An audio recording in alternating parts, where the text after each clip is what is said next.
Leute, jetzt geht das los.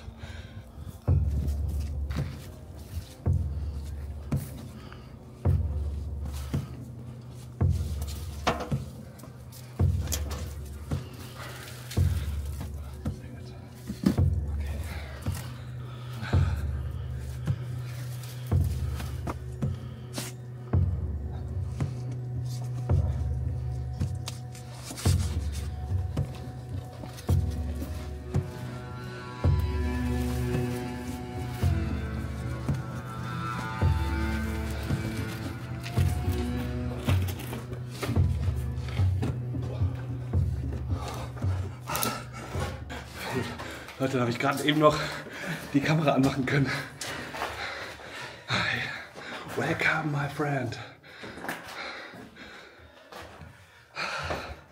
So, Ali, was sagst du? Geiler Ofen.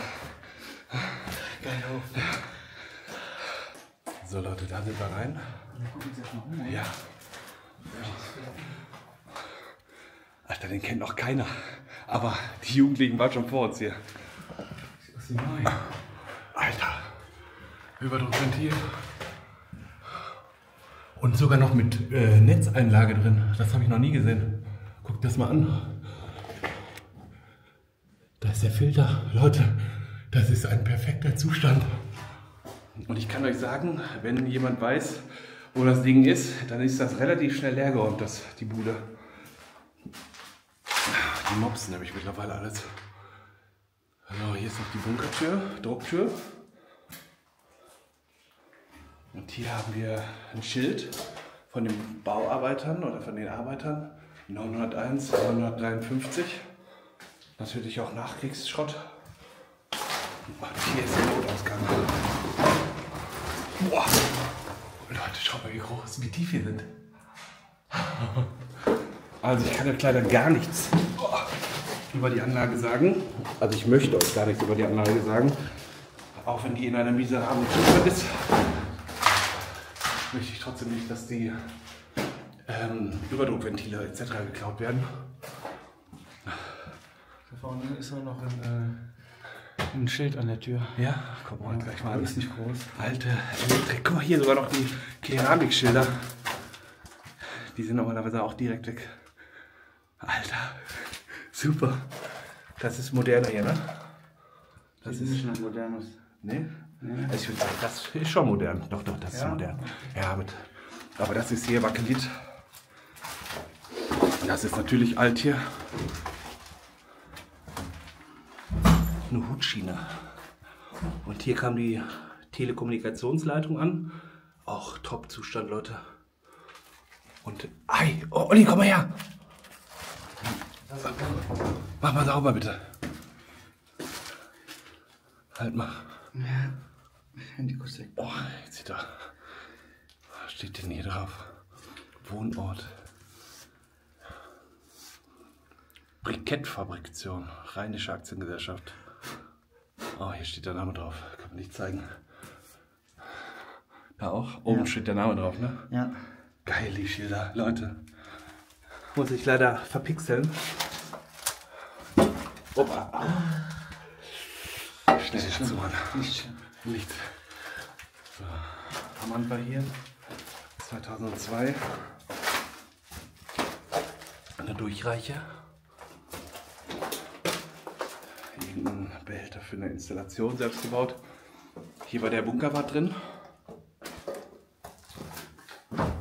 Und hier sind hier nur Bretter drin.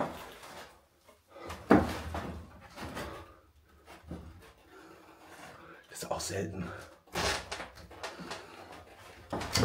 Das ist wirklich auch selten. Hier oben haben wir noch eine Installation. 1939. Boah, ist das dreckig. 1939. Ja, aua. Sogar noch das blaue Schild. Berlin. Wo findest du den 1939? Ach ja, hier an der Seite. Auch leider eingedrückt.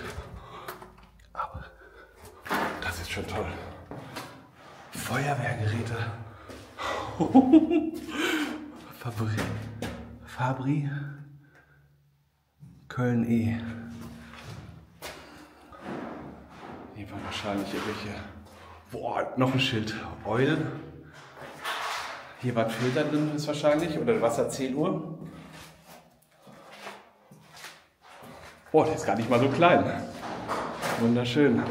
Hier ist eine Rampe. Hier hat man damals das Material reingebracht. Mit einer Stecklupe, mit einer Steckdose. Wow.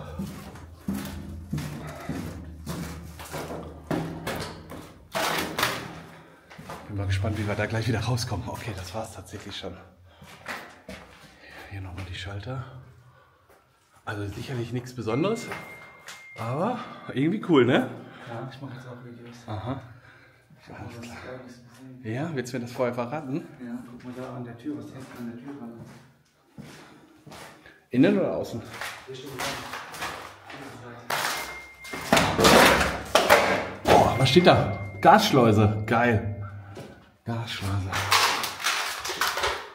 Und hier ist eine Wand zugemacht. Ach, hier unten ist noch ein Typenschild. Nee, doch nicht. Das war nur das Scharnier. So, und hier ist noch ein Ofen. Der war sogar mal angeschlossen, wie ihr seht. Da. Also Leute, nichts wirklich Besonderes, aber etwas Neues, was wir euch zeigen können. So, in diesem Sinne, bleibt dran und bis zum nächsten Abenteuer.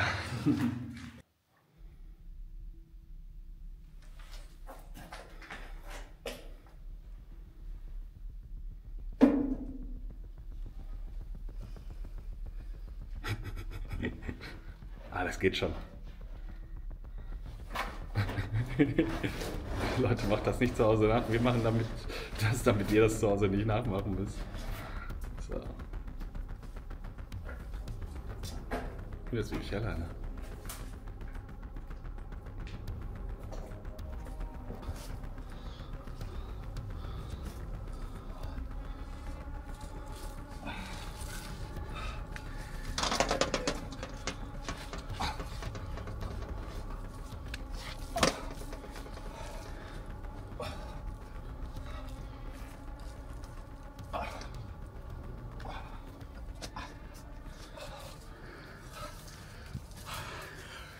Geil. Okay. Hallo liebe Freunde, herzlich willkommen zu einer neuen Folge Schlachtfeldbegehung. Und zwar befinden wir uns hier in einem ehemaligen Atomschutzbunker. Direkt angegliedert ist auch ein sogenanntes Warenamt. Im Falle eines Falles, Atomschlag etc., Ausbruch Dritter Weltkrieg, wurde hier die Koordinierung durchgeführt. Und da man auch die Kommunikation sicherstellen musste, war hier natürlich alles atomschutzsicher ausgeführt.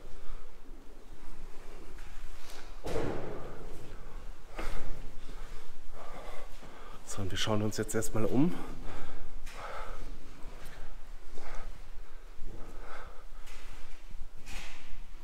Wir haben hier exklusiv die Genehmigung bekommen von dem Betreiber.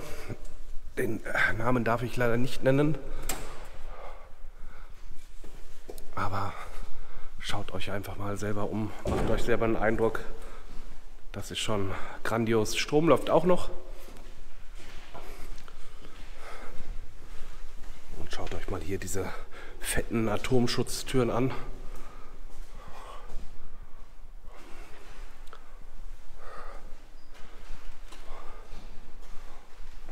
Das wird wahrscheinlich der Notausgang sein.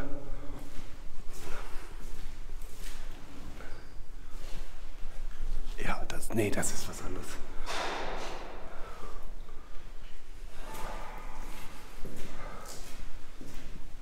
Das ist sehr spannend hier. Mit diesen Röhrchen.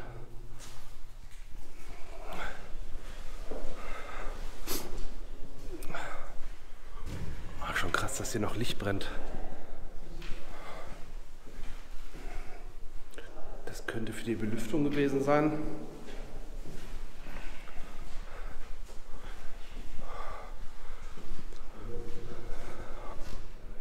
leer.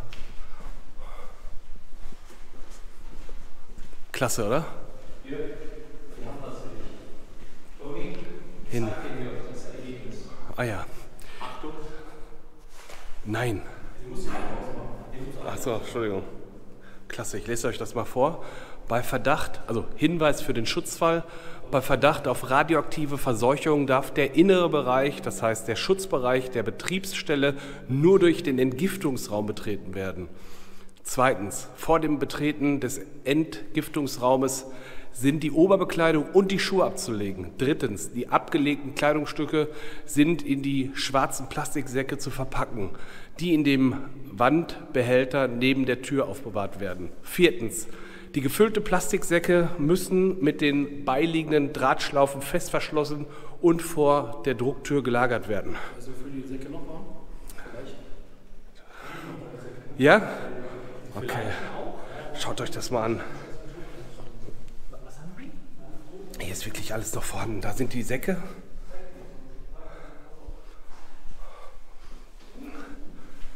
So, also absolut besenrein. Selbst die Seife ist noch vorhanden. Unterwäsche ist sogar da.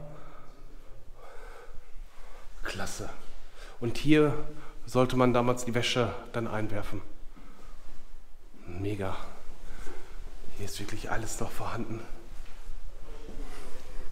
Also in regelmäßigen Abständen wird diese Anlage natürlich auch noch begangen, um zu schauen, ob alles in Schuss ist, beziehungsweise ob vielleicht auch irgendwas einfällt oder was auch immer. Genau, das war hier die normale Drucktür und hier hatten wir dann die, falls man kontaminiert ist. Hier finden wir die Ansaugleitungen und die Filterkammern. Das müsste der Abluffförderer, Blende. Also, wir haben ja schon ein paar alte Bunker gesehen. Ist auf jeden Fall mal interessant, auch was Neues zu sehen. Toll. Absolut toll. So, Hinweis für den Schutzfall. Ist ein Aufenthalt nur noch im Personenschutzraum möglich, muss das Belegpersonal erstens die Schleusentüre zum Schutzraum schließen, den Schutzlüfter auf Stellung Schutzbelüftung in Betrieb nehmen, den Überdruck von 5 bis 10 mmFWS einregulieren und überwachen, bei Stromausfall den Schutzlüfter von Hand bedienen. Oh, klasse, wirklich toll. Bin begeistert. Auch hier überall diese Drucktüren. Wow. Das sind die Säcke. Auch für die Leichen, wie er erzählt hat. Boah, das ist natürlich eine super Ausstattung. Auch hier der Handlüfter. Ich bin begeistert. Das ist der Regler für den Überdruck. Ja. Ja? Zeig mal. Ach so, Hammer. Leute, schaut euch das mal an. Selten sowas Krasses gesehen. Jetzt müsste sich doch der Raumüberdruck auch entsprechend. Baut sich auf, ne? Warte, mach die andere dazu. Ja. Warum Überdruck? Relativ einfach. Ganz genau. Also stellt euch vor, draußen gab es einen Atomangriff oder Bio- oder chemische Gase. Dann war es ja so, dass wenn kein Überdruck in diesem Bauwerk herrscht, dass die Kontaminierung eindringen kann. Und durch den Überdruck konnte man das verhindern. Und schaut euch mal an, im Fall eines Falles konnte dann hier auch konnte man sich setzen, weil ihr könnt euch vorstellen, die Erschütterungen bei einer Atombombe oder auch bei starken, großen, konventionellen Bomben, das ist schon enorm und dann muss man sich da hinsetzen. Und meistens waren die auch entkoppelt, aber die sind nicht entkoppelt. Oder vielleicht haben die Stoßdämpfer, das kann ich jetzt nicht erkennen. So, hier konnte man auch übernachten. Hier gab es Schutzbetten, schön mit Kunstleder bezogen. Viel Platz ist nicht, also ich würde da wahrscheinlich runterfallen. Und hier sehen wir überall diese Überdruckventile, wovon ich gerade erzählt habe. Spinde, geraucht werden durfte hier früher auch. Dann gibt es hier so Ledertaschen.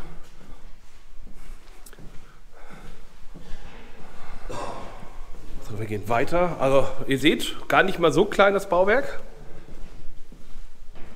Wow. Also das war wahrscheinlich der Serverraum. Ich schaue gerade mal. Das könnte der Serverraum gewesen sein. Da kamen die Leitungen an. Ob das jetzt Strom oder Telekommunikation, also aufgrund der, es wird wahrscheinlich Telekommunikation gewesen sein. Ja, das ist Telekommunikation. Und dann standen hier diese ganzen Schaltschränke für die Vermittlung. Klasse, wirklich klasse. Bin sehr glücklich, dass wir hier rein durften.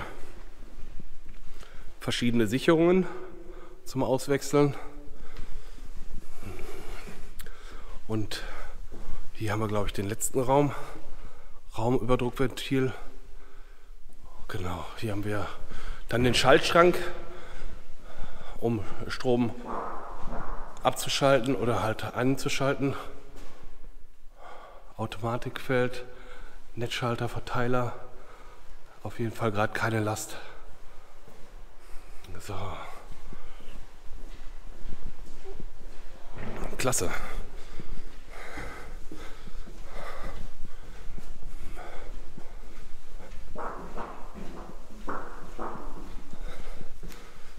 Ich glaube, hier links haben wir noch einen Raum. Da waren wir noch nicht. Ne, da waren wir auch schon.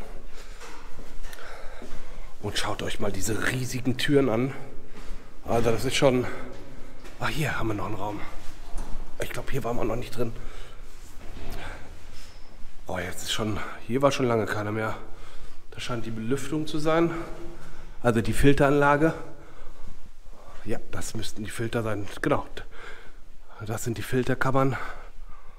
Denke ich, hat man einen ganz guten Blick rein. Und das ist alles voll. Um die Ecke geht es wahrscheinlich auch nochmal. Also das Bauwerk ist auf jeden Fall groß. Und das sind alles die Filteranlagen. So, eine Sache habe ich euch noch mitgebracht. Die möchte ich euch gleich gerne zeigen. Dafür brauche ich ein bisschen Licht und ein bisschen Ruhe. Ich habe nämlich ein besonderes Buch. Und das möchte ich euch gerne mal zeigen. Nämlich, wie kann es anders sein, das Buch Schutz vor Massenvernichtungsmitteln. Das ist das Lehrbuch der Zivilverteidigung und wurde im Militärverlag der Deutschen Demokratischen Republik herausgebracht. Und ich lese euch einfach mal exemplarisch ein bisschen was vor. So, mal gucken, wo wir es haben. Ich muss wirklich... So, Kernwaffenwirkungsherd, Bereich der Sofortwirkung einer Kernwaffendetonation. Wesen des Kernwaffenwirkungsherdes und der Sofortwirkungsfaktoren. Als Kernwaffenwirkungsfeld bezeichnet man das Territorium, das den Sofortwirkungen einer Kernwaffendetonation, sprich Druckwelle, Licht, Sofortkernstrahlung ausgesetzt war. Die Sofortwirkungen sind bei Detonationen mit Stärken von N gleich 500 Kilotonnen im Verlauf von einer Minute und bei Stärken N gleich kleiner 500 Kilotonnen innerhalb von 3 Minuten beendet. Bei Erddetonationen wird der Kernwaffenwirkungsherd nachfolgend teilweise durch die radioaktive Spur aktiviert. Ja, schaut euch das mal an. Mit verschiedenen Grafiken. Halbwertdichte für Anteile der Sofortkernstrahlung, Luft 250 Meter, Plaste 30 cm, Blei 1,8 cm. Blei war tatsächlich das Material, wo man die Strahlung am effektivsten mit abhalten konnte. Kernstrahlung im Kernwaffenwirkungsherd. Also sind natürlich auch viele Informationen hier drin, die sind teilweise auch zu hoch für mich, aber sie sind so geschrieben, dass man auch als Normalperson es oberflächlich auf jeden Fall verstehen kann. Zum Beispiel hier Anhaltswerte für die Schädigung von Menschen bei kurzzeitiger Ganzkörperbestrahlung. Dosis 0 bis 25 keine Schäden und größer 600 ist die LD, ist tödliche Dosis, Lethal Dosis. Bei allen Geschädigten ist tödlicher Ausgang der Krankheit zu erwarten. Ja. Und hier die Hälfte, Strahlenkrankheit 2, zweiten Grades bei 80 bis 100% der bestrahlten Menschen. In 5 bis 10 Fällen ist die Strahlung tödlich mit als Ausgang.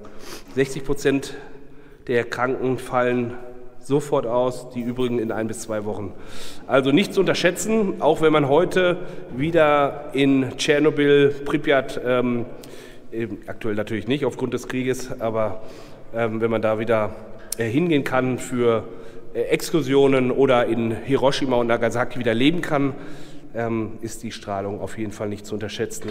Hier zum Beispiel ist eine Luftbodenrakete vom Typ AGM-45 oder auch Shrike genannt und die konnte auch atomare Gefechtsköpfe dann auch mitnehmen. In Summe ein wirklich spannendes Buch und da seht ihr einfach mal, was so eine Atombombe auch auslösen kann und wie man die auch bekämpft. Also das Buch definitiv interessant, muss ich nur aufpassen, dass ich das auch noch lange behalte, denn der Zustand, wie ihr seht, der ist schon ein bisschen räudig und ich würde sagen, mit den letzten Bildern verabschiede ich mich. Nochmal an dieser Stelle vielen Dank für die Möglichkeit, dass wir hier in diesen Bunker reinkommen. Das hat uns wirklich sehr gefallen und ja, in diesem Sinne, ich bin raus, euer Random Life.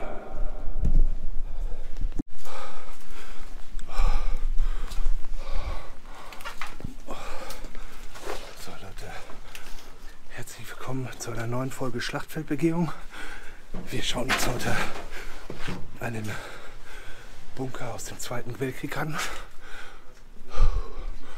Und hier am Anfang sehen wir noch die Originalsteine. Und hier fängt schon an mit dem ausgebauten Teil. So.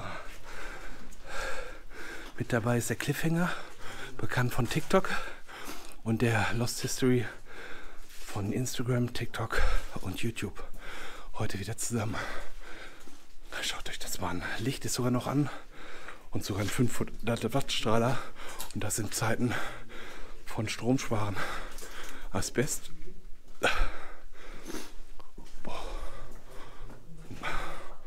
Und ein alter Clown.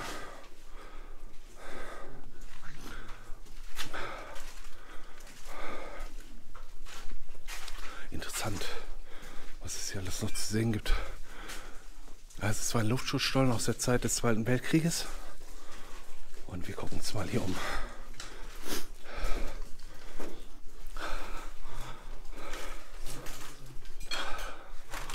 So, das werden wahrscheinlich Toiletten gewesen sein.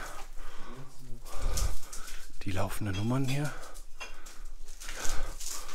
Boah. 47, also wenn das die laufenden Nummern sind, dann wird es hier auf jeden Fall noch einige geben. Oder hier die alten Verzierungen.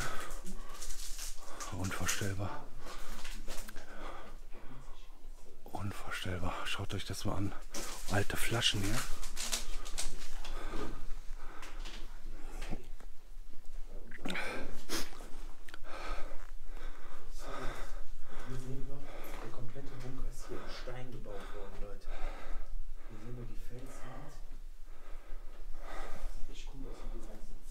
Da hat er recht, das sieht schon cool aus. Aber das sind keine, ich glaube nicht, dass das Toiletten waren. Vielleicht waren das Arbeitsbereiche. Hier sehen wir ganz alte Fliesen. Auch nummeriert. Das ist eine gute Frage. Interessant ist, dass hier auch die Decke mit Folie abgehangen ist. Ich denke, damit es hier nicht reinregnet. Aber ganz hat es nicht geholfen. Schaut euch mal diese Gewölbe hier an, schon richtig klasse. Und auch hier weitere fortlaufende Nummern. Da Das würde mich mal interessieren, wofür die waren. Hier finden wir noch alte Lichtschalter. Und schon spannend, dass da hinten noch Licht an ist, Leute. Da kommen wir her. Und da sind noch mehr von diesen Räumen. Aber wir gehen jetzt erstmal hier lang. Guten Tag, Leute. Total viel Schrott noch hier. Hast du eine Idee, was das war? Also hier diese einzelnen Räume? Nee, so viele Toiletten sind das. Nee, vor allem gibt es ja keine Abflüsse, ne? Ja. Vielleicht irgendwelche Bereiche, wo Leute gearbeitet haben oder irgendwas untergebracht wurde, gelagert wurde? Nee, ist ja kein Schwimmbad. Boah, da hinten geht's noch weiter. Guckt euch das mal an. Und hier diese richtig fette Drucktür. Wobei eine Drucktür kann es nicht gewesen sein, weil hier ist ja offen. Da macht eine Drucktür natürlich wenig Sinn, aber es ist eine Drucktür. Eine Bunkerdrucktür. Boah, unvorstellbar. Was für ein Müll hier rumliegt.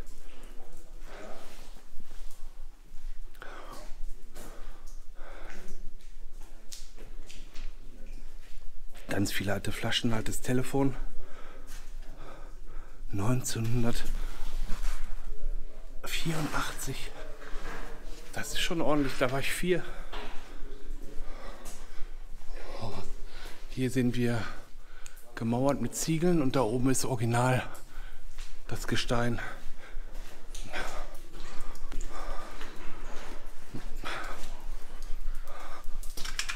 Oh, das sieht ja klasse aus. Richtig cool.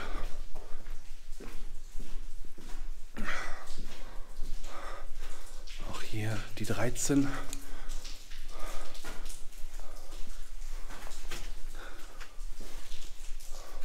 Auch hier ist eine fette Tür. Flügeltür. Und hier haben wir noch die alte Elektrik. Und einen riesigen Raum. Das war wahrscheinlich die Montagehalle.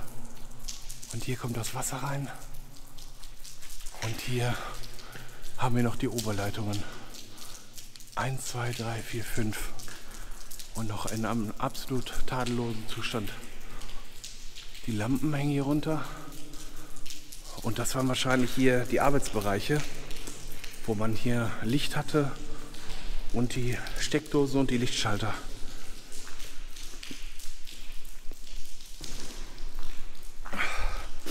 Riesig, diese alte wunderschöne Lampe.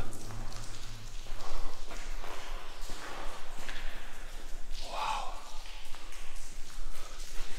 Das würde mich echt interessieren, was hier für Arbeiten geleistet wurden. Obwohl es hier nass ist, fühlt es sich trotzdem trocken an von der Luft her. Hier waren auf jeden Fall Maschinen, vielleicht waren hier Maschinen oder Regalböden montiert. Das ist nochmal der Blick zurück.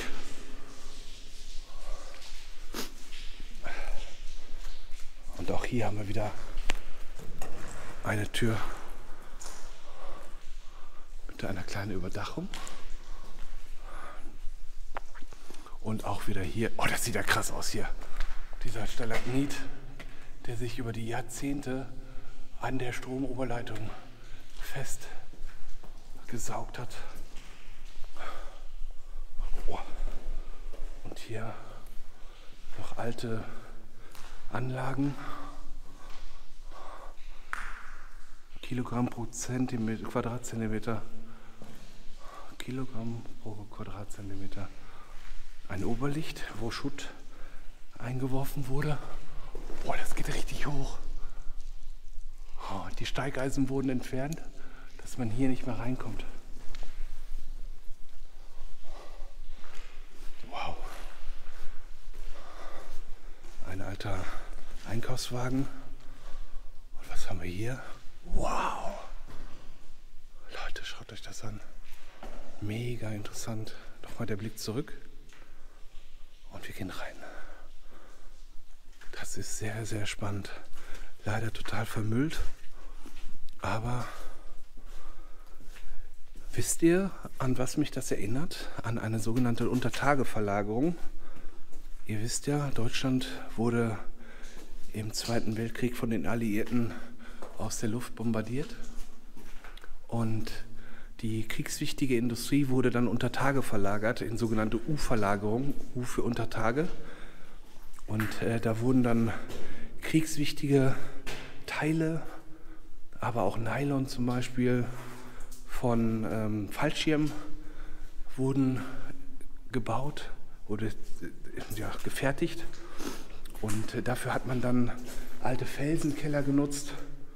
Und das sieht mir aus wie ein Felsenkeller, der tatsächlich als Untertageverlagerung genutzt wurde.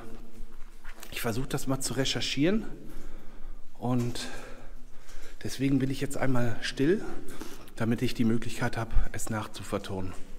Wenn ich es denn finde, drückt mir die Daumen.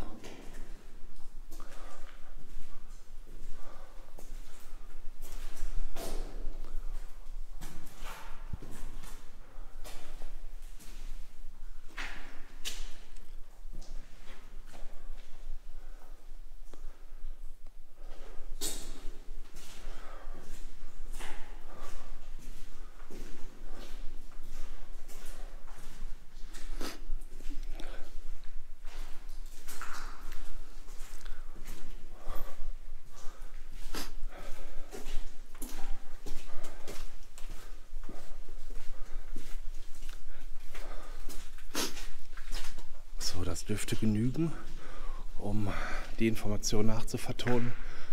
Also ich hoffe, dass ich die wichtigsten Informationen für euch rausfinden konnte, ohne natürlich ausreichend Informationen zum Standort zu geben, weil wir versuchen natürlich immer die Standorte geheim zu halten, damit A, die Anwohner natürlich nicht belästigt werden, aber auch B, die Anlagen nicht vom Vandalismus zerstört werden. Also überall sind diese Oberleitungen und Abnehmer mit Schaltern und Steckdosen. Alte Reifen. Und da vorne ist auch die Straße. Ich muss mal ein bisschen das Licht dimmen, nicht, dass wir gleich rausleuchten. Und hier diese Tür, die ist auf jeden Fall in einem besseren Zustand. Und hier haben wir auch einen ausgebauten Bereich und sogar Handwaschbecken. Hallo, ich hoffe, es gefällt euch. Wow.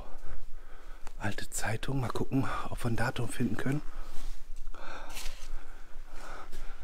2000, also gar nicht so alt. So, da gehen wir nicht lang. Da gehen wir nicht lang. Das ist Damen.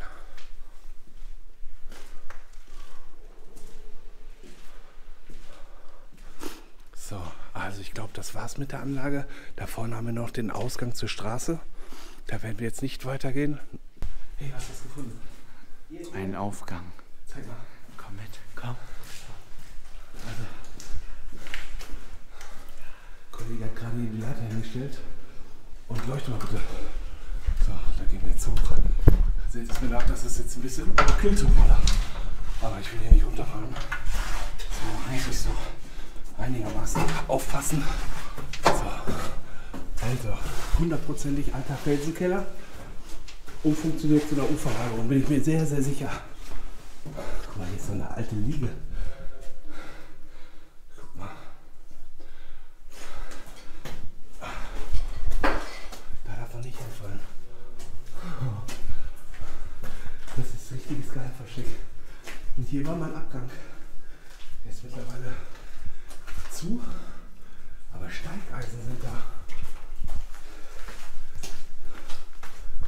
Jo, da sind noch die Steigeisen, aber nicht alle. Bedeutet, das ist ein Notausgang. Hammer. Nichts Besonderes, aber wollte ich auch noch ganz kurz zeigen. So. Kommst du runter? Ja, ich komme. Okay,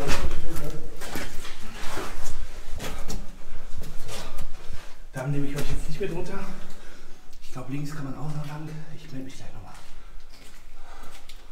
Da ist die Lost History. Guten Morgen, Pfiffi. Guten Morgen. Ach, die wollen. Also hier stand die Leiter. Da bin ich gerade hoch. Ich denke, das haben viele schon übersehen, die hier waren. Und hier sehen wir noch weitere Kabinen. Teilweise auch welche zum Abschließen. Und das hier scheint der damalige Notausgang zu sein. Wir sehen hier auch die Eisen. Und hier ist es tatsächlich noch mit einem Gitter zu. Das konnte man wahrscheinlich im Notfall, konnte man das rausnehmen, nach oben raus. Und dann konnte man hier raus entkommen. So, aber das war es jetzt tatsächlich für die Location. Ich wünsche euch einen wunderschönen Tag oder Abend, je nachdem, wann ihr das Video geguckt habt. Ich bin jetzt wirklich raus, euer Random Life. Bis zum nächsten Mal.